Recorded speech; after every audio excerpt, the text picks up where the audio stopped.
गुरु प्यारी सात संगत जी, राधा स्वामी जी। प्यारी सात संगत जी, आज का यह सत्संग श्री गुरु नानक देव जी महाराज जी की वाणी में से होने जा रहा है। आप सभी से विनती की जाती है कि सत्संग को ध्यान पूर्वक श्रवण करें, और जो भी सत्संगी भाई बहन चैनल पर नए हैं, रोजाना सत्संग सुनने के लिए आप चाहें तो चैनल को सब्सक्राइब भी कर सकते हैं जी।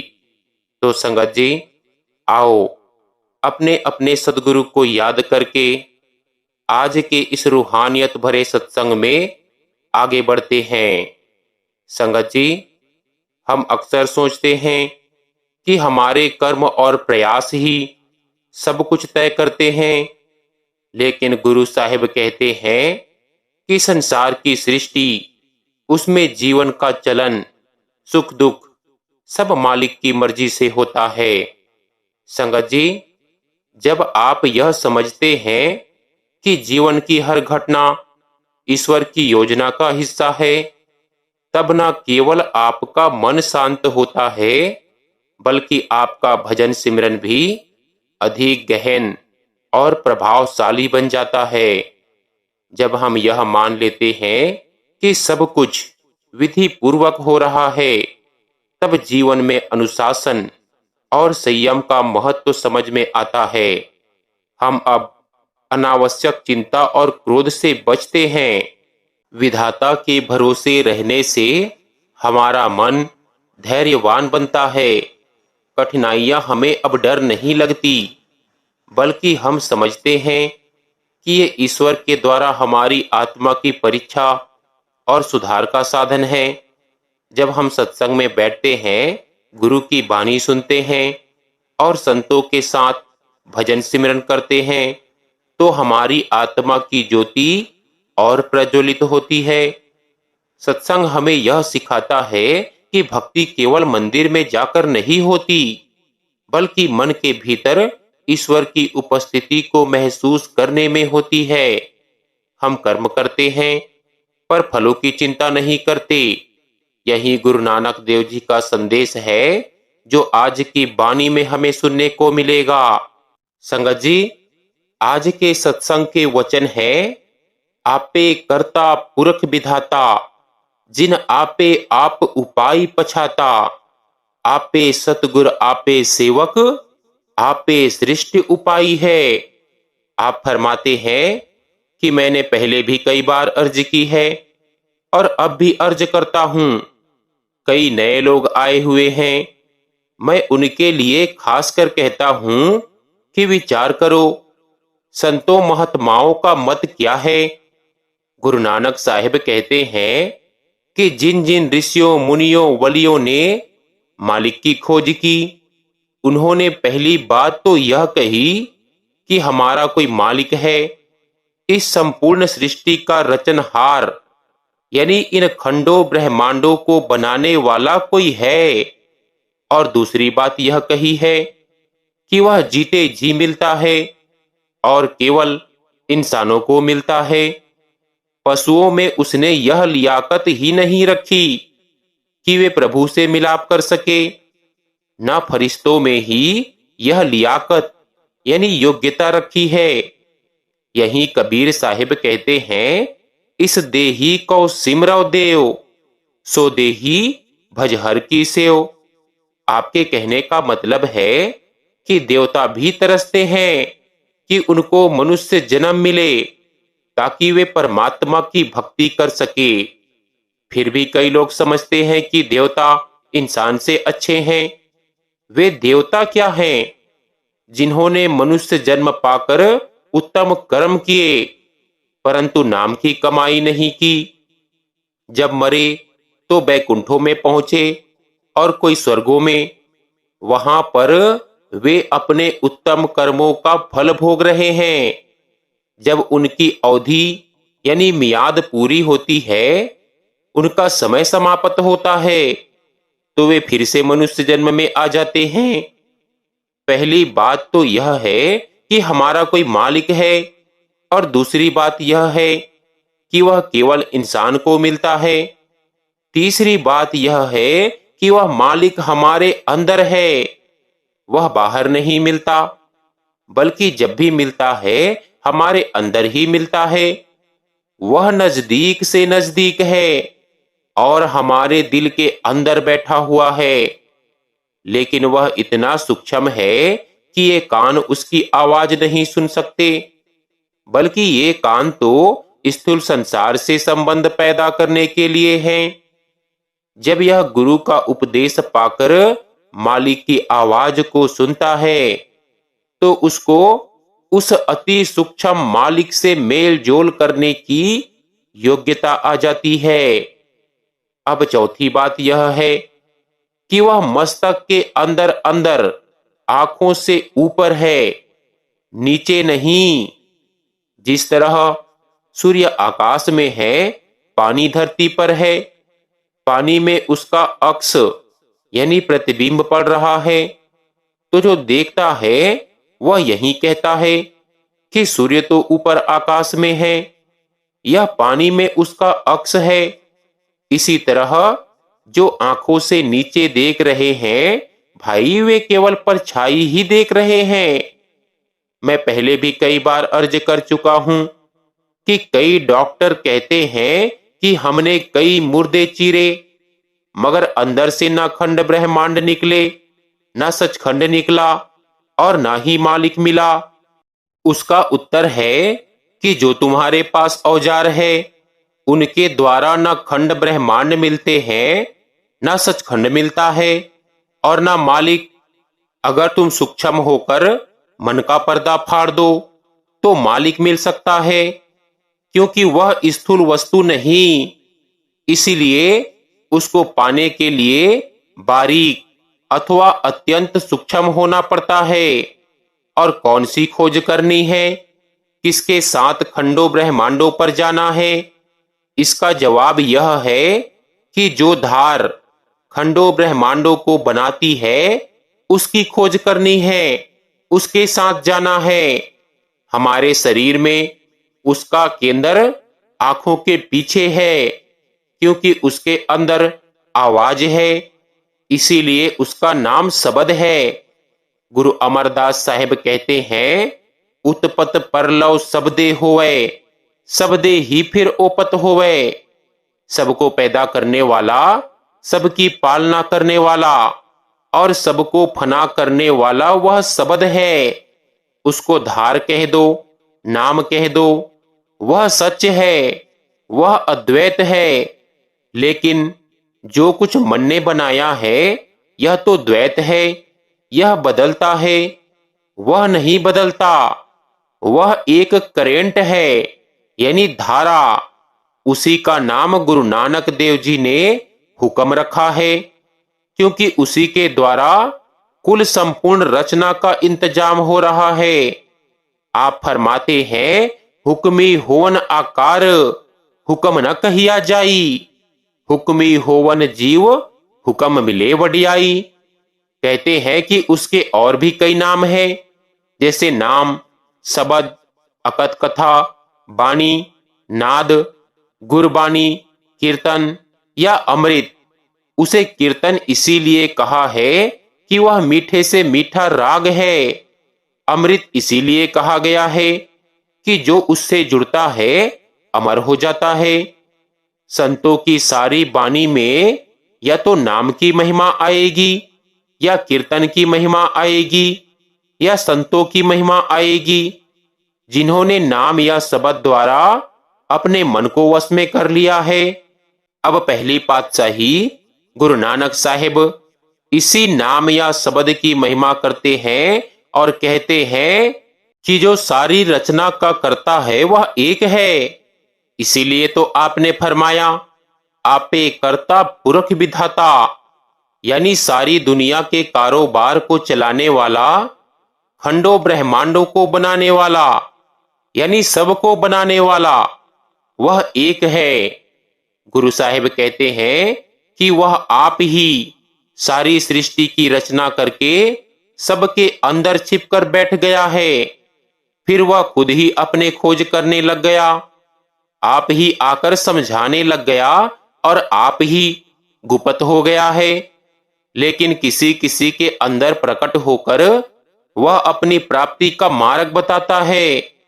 वह आप ही सदगुरु बन जाता है और आप ही बंदा बना हुआ है। ऐसा खेल रचा हुआ है, वह आप ही अपना ज्ञान देता है और आप ही नाम की डोर पकड़ाकर जीव को अपने साथ मिला लेता है। लेकिन और कोई इस भेद को समझ नहीं सकता। यह गुरु साहिब का अनुभव है, हमारा तुम्हारा नहीं। गुरु साहिब कह रहे हैं कि सारे संसार के लिए एक ही परमात्मा है। वह आप ही सबके अंदर बैठा है और आप ही जीवों को उपदेश देकर अपने साथ मिला लेता है। वह मालिक सबके हृदय में बैठा है, यानी हर एक इंसान के मन या दिल के अंदर बैठा है। दिल से नजदीक और कौन सी वस्तु है? कोई नहीं। वह मालिक सबके अंतर में है। लोग व्यर्थ ही बाहरी ठोकरे खा रहे हैं। आप कहते हैं कि ऐ भले लोगों, वह परमात्मा नजदीक से नजदीक है, कहीं दूर नहीं। पर ऐसे गुरुमुख बिरले ही है जो अपनी मति को छोड़कर किसी संत सदगुरु से उपदेश लेकर अंदर गए हैं। ऐसे गुरुमुखों के लिए ही वह मालिक नजदीक है। इसके विपरीत जो अंदर नहीं जाते, उनके लिए वह दूर है। अब कहते हैं कि ऐ भले लोगों, अगर तुम भी सतगुरु का प्रेम चाहते हो तो उसके पास चलो, वह सब समझा देगा। पर शर्त यह है कि उसकी हिदायत पर अमल करने की हिम्मत हो। आप कहते हैं संगति तो सभी करते हैं। किसी ने यारों दोस्तों की संगति कर रखी है, किसी ने बाल बच्चों की संगति कर रखी है, किसी ने किसी की संगति कर रखी है, तो किसी ने किसी और की। लेकिन हम उस सतगुरु के पास जाएं, तभी हमारा फायदा हो सकता है। साधु संतों की यह बड़ाई है कि वे हमें मालिक से मिला सकते हैं। अब संतों की महिमा करते हुए आप फरमाते हैं कि हे मालिक, तू युग युग से अपने संतों के द्वारा प्रकट होता चला आ रहा है। यह नहीं कि किसी समय दुनिया संतों से खाली रहे, बल्कि वे हर जमाने में आते हैं और मालिक के मार्ग पर चलने का उपदेश देते हैं। हरिगुण क्या है? यह जो नाम की धुन हो रही है, शब्द हो रहा है, यही हरिगुण है। संतों का ध्यान दिन रात शब्द में लगा रहता है। उनकी जिह्वा नाम का रस लेती है। दुनिया की जबान तो दुनिया के खट्टे मीठे स्वाद लेती है। संत तो अपने अंतर में नाम का अनुभव करते हैं, अंदर नाम की धुन सुनते हैं। उनका ख्याल अंदर है, दुनिया का ख्याल बाहर फैला हुआ है। संत तो अंदर नाम के रस में मगन है। संत मालिक की स्तुति करते हैं, दिन रात मालिक के प्रेम में लीन रहते हैं। वे लोगों से कहते हैं कि नाम जपो और मालिक के घर पहुंच जाओ। वे मालिक के प्रेम में मगन हैं, उनको किसी का भय नहीं। वे निर्भय हैं। उनका तो एक ही उपदेश है कि तुम्हारे अंदर मालिक के घर का मार्ग है और तुम मालिक से मिलाप कर सकते हो। संतों की और महिमा करते हुए आप कहते हैं कि उनका ध्यान दिन रात मालिक के चरणों में लगा रहता है। कोई जगत रही ना सूते दिसे, अंदरूनी तौर पर जागते रहते हैं। चाहे वे बाहर सो भी रहे हो, पर उनका ख्याल नहीं सोता। सोते समय दुनिया के लोगों का तो शरीर भी सो जाता है और ख्याल भी सो जाता है। उनको शरीर का होश नहीं रहता और ना ही अपना होश रहता है। लेकिन कमाई वाले महात्मा खुद जागते हैं और अंतर में लिव लगाए रखते हैं। सो इतना फर्क है नाम के अभ्यासियों में और दुनियादारों में। हुजूर महाराज जी के समय के इस तरह के कई वृत्तांत हैं। एक बार का जिक्र है कि मेरे भाई साहब सरदार भगत सिंह जी बाहर दरवाजे पर बैठे हुए थे। हुजूर महाराज जी ने कहा कि मैं जरा लेट रहा हूं। शायद वे 20 मिनट या ज्यादा से ज्यादा आधा घंटा लेटे होंगे कि उठ बैठे। भाई साहब ने पूछा कि इतना कम समय आराम किया। महाराज जी ने कहा कि मैं सोया नहीं था, बल्कि अंदर भी सत्संग कर रहा था। सो उनको और क्या करना।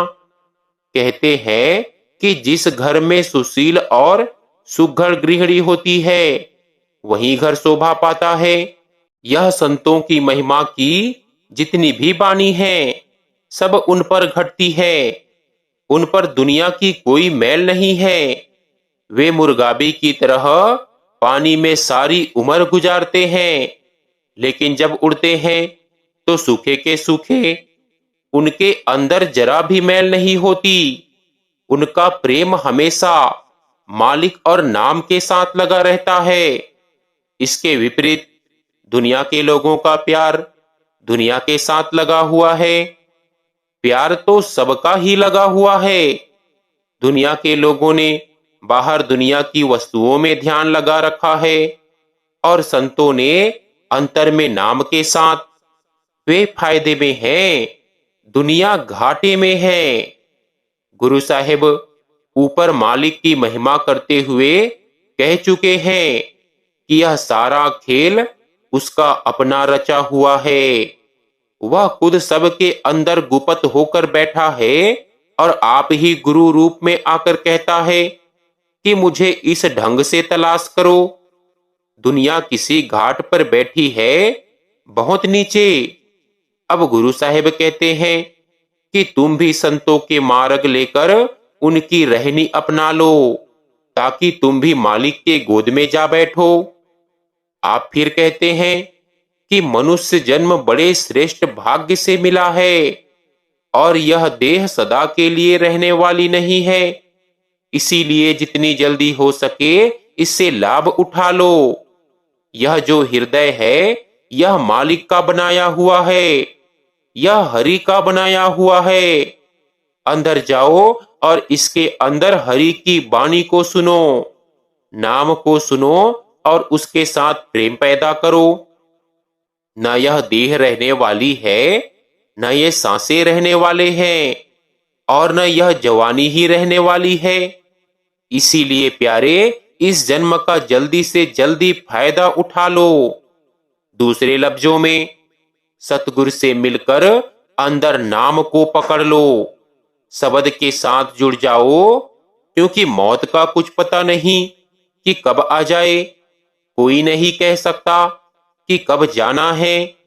जब मौत आती है तो ना वह बच्चे का लिहाज करती है, न जवान का लिहाज करती है, न बूढ़े का। जो गुरु से उपदेश लेकर भजन सिमरन करके अंदर चले गए, वे नाम के साथ जुड़ गए।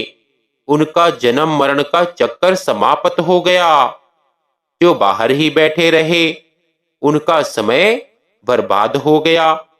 गुरु साहिब कहते हैं कि तुम्हारे अंदर नाम है, वह तुम्हारे अंतर में नजदीक से नजदीक है।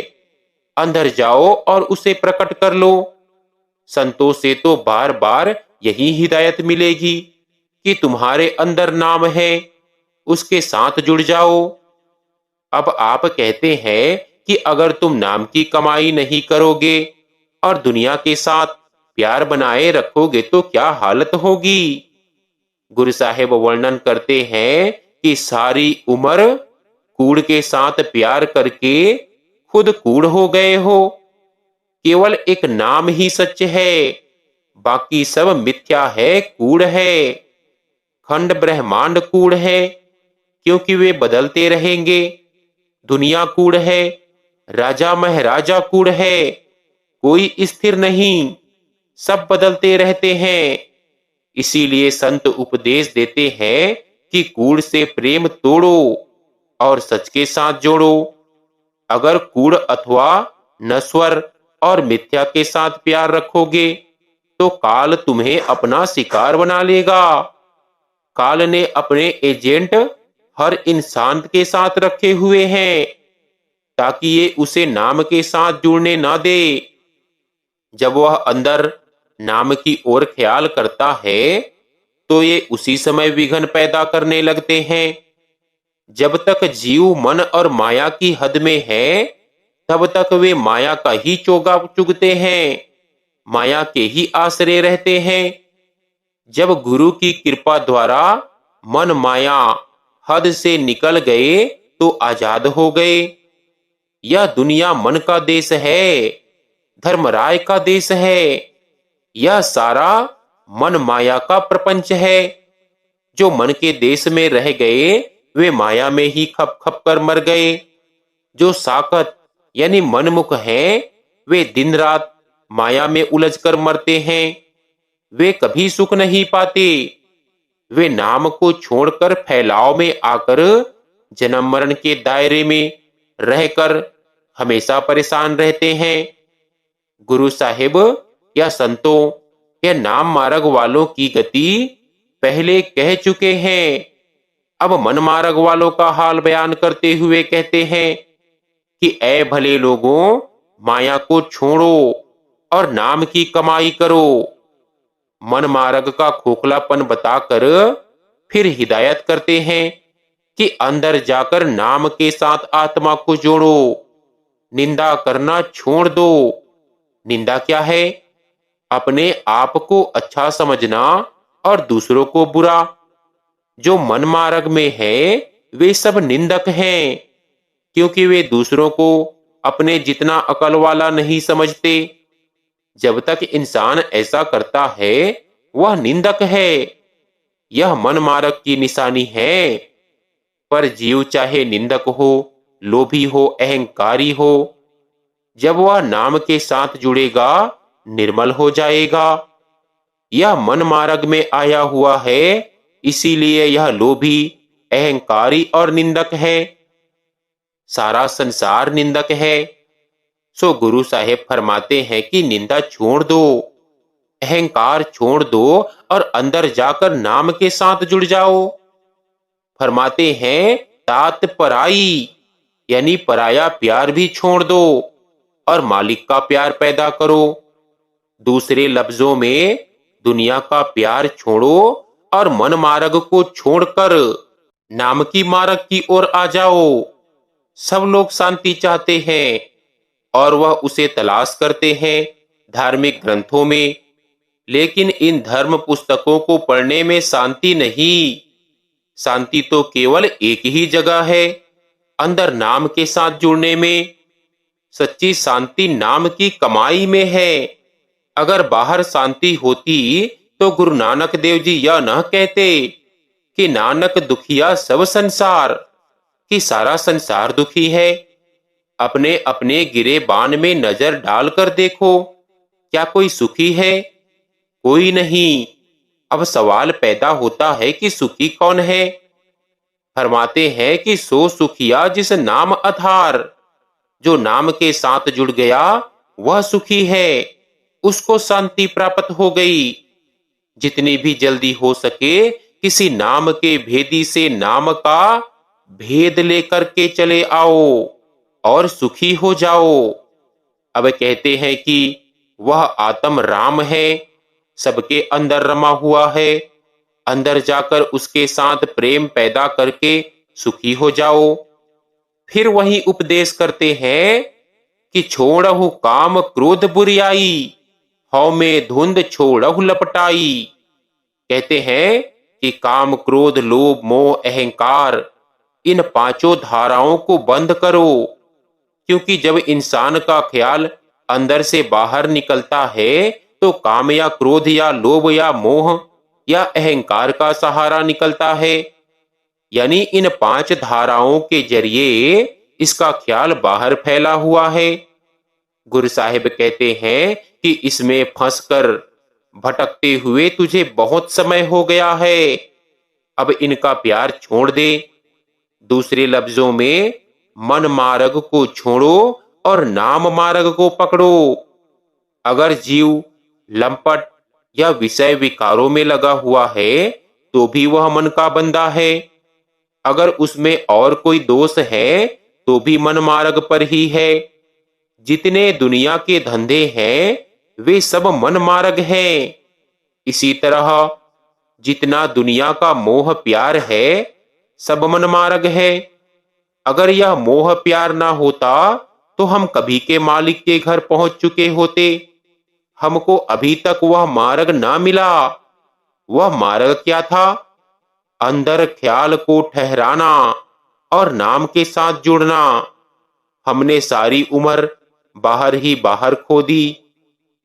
कहते हैं कि प्यारे, नाम तुम्हारे अंदर है, इसीलिए वह कहीं बाहर से नहीं मिलेगा। किसी नाम के वाकिफकार के पास जाओ और उससे नाम की युक्ति लेकर अंदर जाओ।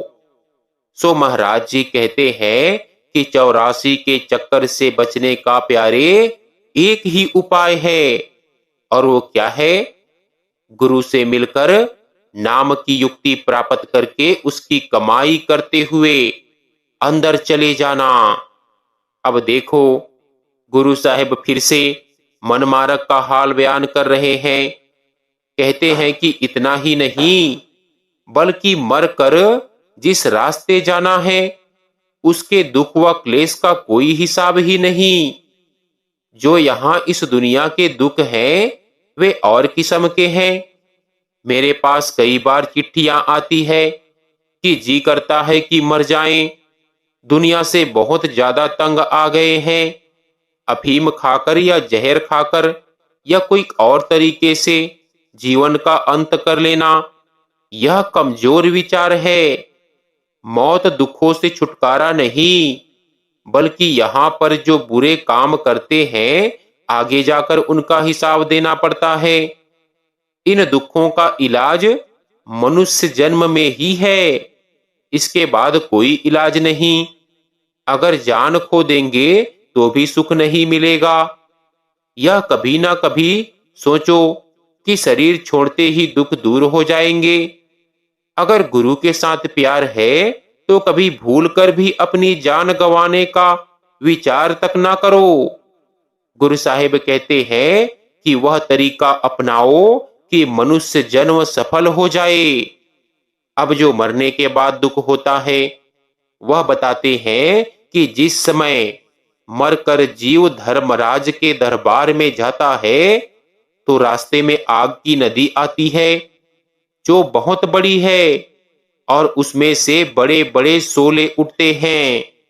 वहां कोई इसकी सहायता करने वाला नहीं, इसीलिए इसको अकेले ही जलना पड़ता है। जिन्होंने यहां मन मुक्ता रखी विषय विकारों में डूबे रहे, उनको इस आग में जलना पड़ता है। अगर गुरु साहिब के कथन को सच मानते हो तो कभी अपने प्राण लेने का ख्याल ना करो। अगर मरने से दुखों का अंत हो जाए तो छुटकारा ही ना हो जाए। मगर नहीं, जो दुख मरने के बाद होता है उसके मुकाबले यह दुख कुछ भी नहीं। गुरु साहिब क्या हिदायत देते हैं, क्या करना चाहिए?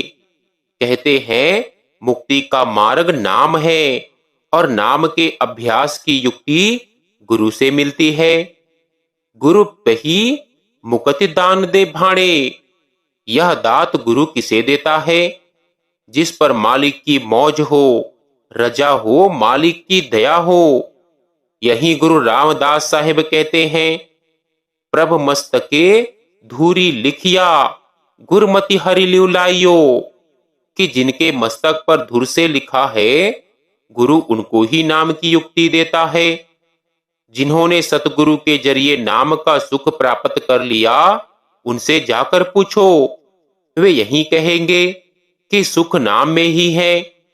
जो वास्तव में सुख प्राप्त करना चाहते हैं उनको चाहिए कि किसी नाम के भेदी से नाम की युक्ति लेकर नाम के साथ जुड़ जाए। सब संतों ने एक ही उपदेश दिया है कि नाम के साथ जुड़ जाओ। वह नाम कहां से मिलता है? केवल किसी नाम के धनी, किसी नाम के भेदी से। कि तुम किसी नाम के वाकिफकार की संगति नहीं करते और उसकी हिदायत पर अमल नहीं करते।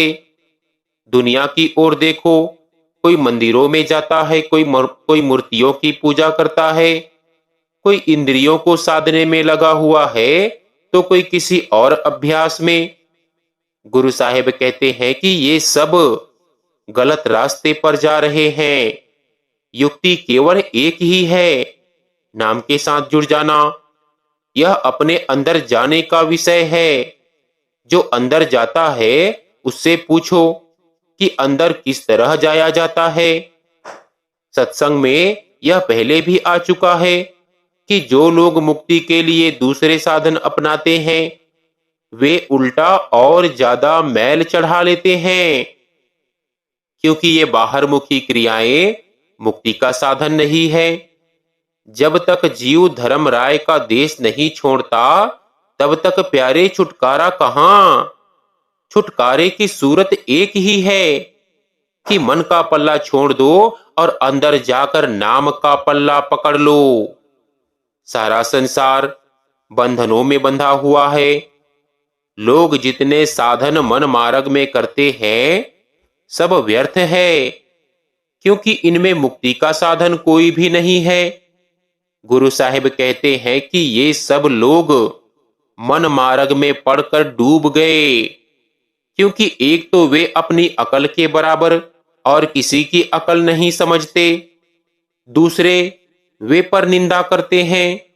इसके विपरीत जब वे आंखों के ऊपर आ जाएंगे तो तर जाएंगे, यानी मुक्ति पालेंगे।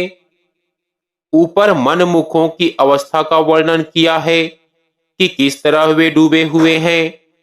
अब तरने की अवस्था बताते हैं कि किस तरह मुक्ति प्राप्त की जा सकती है। कहते हैं कि कूड़ का प्यार छोड़ दो, माया का प्यार छोड़ दो और अंदर जाकर नाम के साथ प्रेम जागृत करो। जब दुनिया कूड़ है तो उसकी बात और उसका व्यवहार सच किस प्रकार हो सकता है। इसीलिए अंदर सच के साथ प्यार कर लो। जो सच के साथ प्यार में मगन है उसका वचन सच है, वह नाम का वचन है। इसके विपरीत बाहर जो दुनिया की बोली बोलना है वह कूड़ की बोली बोलना है। कहते हैं कि ऐ भले लोगों, मालिक कहीं दूर नहीं है। जरा तवज्जो को अंतर के कानों की ओर करो और देखो कि अंदर नाम की धुनकारें हो रही है। अब कहते हैं कि अगर यह काम कर लो, अर्थात अंतर में नाम के साथ जुड़ जाओ, गुरमुख बन जाओ, तो फिर तुम्हारे मार्ग में कोई रुकावट नहीं आएगी। सीधे मालिक के दरबार में पहुंच जाओगे। यह तरीका है संसार सागर को पार करने का। अब कहते हैं कि वह मालिक कहीं दूर नहीं, वह पास ही है। उसे पाने के लिए सिर्फ ख्याल को पलटना है। सो अंदर ख्याल करके नाम के साथ जुड़ जाओ। फिर वही उपदेश करते हैं कि तुम्हारी देह के अंदर नाम निवास कर रहा है। नाम की धारा तुम्हारे अंदर निरंतर आ रही है। नाम के जरिए मालिक मिलता है। जरा नाम के साथ ख्याल जोड़ लो ताकि नाम में समा सको। नाम सबका करता है, अविनाशी है, वह कभी नाश नहीं होता। जो वस्तु बदलने वाली नहीं, जो अविनाशी है, अगर उसके साथ प्यार करोगे तो अविनाशी हो जाओगे। जिस चीज के साथ प्यार करेंगे मरकर वहीं जाएंगे। अगर इंसान ने माया के साथ प्यार लगाए रखा है तो वह माया में ही रहेगा, निचली योनियों में जाएगा, 84 के चक्कर में जाएगा। जो आत्मा है उसको कोई मार नहीं सकता। कहते हैं कि तुम अपनी आत्मा को शब्द के सुपुर्द कर दो, फिर देखो इसका आनंद। जब तक आत्मा मन के सुपुर्द है तब तक ही क्लेश है। अगर इसको नाम के सुपुर्द कर दें, अगर इसको शब्द के सुपुर्द कर दें, तो जीव जन्म मरण के क्लेश से बच जाए। संतों से बार बार यही हिदायत मिलती है कि अंदर जाकर अपने ख्याल को नाम के साथ जोड़ लो, ताकि तुम्हारा जन्म मरण समाप्त हो जाए, तुम जन्म मरण के दायरे से निकल जाओ, तुम्हारी मुक्ति हो जाए। अब देखो, दोनों अवस्थाओं की तुलना करते हैं कि दुनिया के लोग किस हालत में रहते हैं और मालिक के प्यारे किस हालत में रहते हैं। कहते हैं कि नाम निर्मल है, नाम में प्रकाश है। यही गुरु अर्जुन साहिब कहते हैं, नाम जपत कोटि सूर उजारा, बिन से भरम अंधेरा। जो नाम के दायरे में चला गया उसका अंधेरा गुबार मिट गया। जो नाम से खाली है वह अंधेरे में है। अब गुरु साहिब कहते हैं कि वह एक ही मालिक है जो तख्त पर बैठा है। यह नहीं कि पहले उसका दादा था फिर उसका पिता आया, बल्कि वह युगों युगों से एक ही है। जो मनमुख है, साकत है, वे कुड़ के साथ बंधे हुए हैं। यही स्वामी जी महाराज कह रहे हैं, पहले बंधन पड़ा देह का। पहले तो यह देह में आ गया, अर्थात बेहद से हद में आ गया, असीम से सीमित हो गया। दूसर तिरिया जान, जब विवाह हो गया तो और बंधन पड़ गए। तीसरा बंधन पुत्र विचारो, चौथा नातीमान। जब सिलसिला बढ़ने लगा तो लगा जंजीरें पड़ने। जरा कान दुखा तो लगे डॉक्टरों के पास जाने, और तकलीफें हुई तो डॉक्टरों के पास जाना पड़ा। बेटे बेटी हो गए और बंधन पड़ गए। जब पोता हुआ तो पहले तो पुत्र का था, अब पोते का बंधन भी हो गया। स्वामी जी महाराज फरमाते हैं कि नाती के कहीं नाती होवे, फिर कहो कौन ठिकान। जब आगे और सिलसिला बढ़ गया तो दिन रात चिंता ही चिंता ने घेर लिया। दुनिया से प्यार करके जीव की यही हालत होती है कि बार बार दुनिया में जन्म लेता है और मरता है। जहां आसा तहां बासा, ठीक यही हाल है। अब सब कुछ कहकर गुरु साहिब अंत में 84 से निकलने की युक्ति बतला रहे हैं।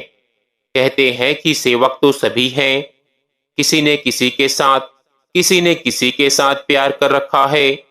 वे उनके सेवक हैं जिनका दुनिया के साथ प्रेम है। उनको दुनिया बार बार दुख क्लेश देती है। जिन्होंने किसी नाम के वाकिफकार का भेद लेकर के नाम के साथ प्यार कर लिया, वे 84 से निकल गए और मालिक से जा मिले। उनकी क्या अवस्था है? वे अंदर जाकर मालिक की गोद में उनके तख्त पर बैठते हैं। आप कहते हैं किस तरह? फिर आप ही जवाब देते हैं कि शब्द के जरिए। वाणी में बार बार संतों की और शब्द की महिमा हो रही है। जिन्होंने नाम के तत्व को पकड़ लिया उनको आंतरिक गति का ज्ञान हो गया। जो नाम का तत्व है वह सबका मूल तत्व है। जिन्होंने इस मूल तत्व को पकड़ लिया उन्होंने अपने अंदर रूहानी सफर शुरू कर दिया। बाकी जितने भी लोग बाहर हैं उनको अंदर की कोई खबर नहीं। यह नाम के तत्व की महत्ता है कि उसको पकड़ लेता है, वह मालिक की गोद में पहुंच जाता है। अब गुरु नानक साहिब कहते हैं कि मैं भी उसका गुलाम हूं। किसके गुलाम? जिसमें यह ताकत है कि जो खुद भव सागर से तर जाए और अपनी संगत को भी तार ले। जिसने हरि के साथ लीव लगा रखी है, जिसने नाम के साथ लगन लगा ली है, सो गुरु साहिब नाम वालों की इतनी महिमा करते हैं। मैं तो पहले भी अर्ज कर चुका हूं कि सभी संतों ने नाम की ही महिमा की है और सतगुर की महिमा की है। सो गुरु प्यारी सत्कार योग साथ संगत जी, आज का यह सत्संग हमारा यही समाप्त होता है। विनती है कि सत्संग वीडियो को ज्यादा से ज्यादा सत्संगी भाई बहनों के साथ शेयर भी जरूर कीजिएगा, ताकि उन्हें भी सत्संग वीडियो का लाभ प्राप्त हो सके। तो संगत जी, मिलते हैं नए सत्संग वीडियो के साथ। तब तक के लिए आप सभी को प्यार भरी राधा स्वामी जी।